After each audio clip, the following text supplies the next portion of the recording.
Hello, আসসালামু আলাইকুম guys, কি অবস্থা সবার? কেমন আছো তোমরা? আজকে কোনো ভিডিও বানানোর উদ্দেশ্যে আসি নাই, তবেও তোমরা থাম্বনেল পেপার বা কভার পেপার দেখে বুঝে গেছো যে আমি কি নিয়ে কথা বলতে চাচ্ছি। রিফট অ্যাডভান্স গেমিং, যে সবসময় ন্যায়ের পথে কথা বলতো, ফ্রি ফায়ার কমিউনিটি ছিল একজন।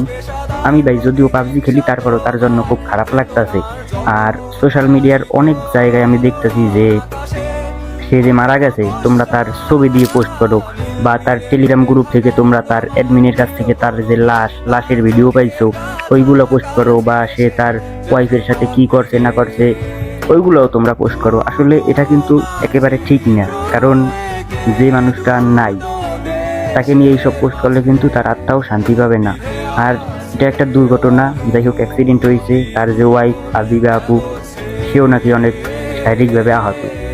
তোমরা ভাই এই সব পোস্ট বন্ধ করো, বা যারা করছো তোমাদের কাছে একটাই অনুরোধ, তোমরা ডিলিট করে দাও।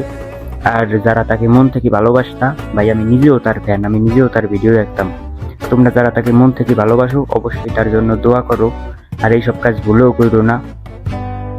আসলে ভাই এত দুঃখ ভাই, মানে এই মানুষটা ভাই মাত্র 22-23 বছর বয়স হবে তার, এত অল্প বয়সে যে ভাই আমাদের মাঝ থেকে চলে যাবে ভাই, এটা ভাই কখনো ভাবিনি। যাই হোক, উপর আল্লাহ যা করছে, বা তার হায়াতে এই পর্যন্ত ছিল, তার ভাগ্যে এটা লেখা ছিল, তাকে উপর আল্লাহ নিয়ে গেছে।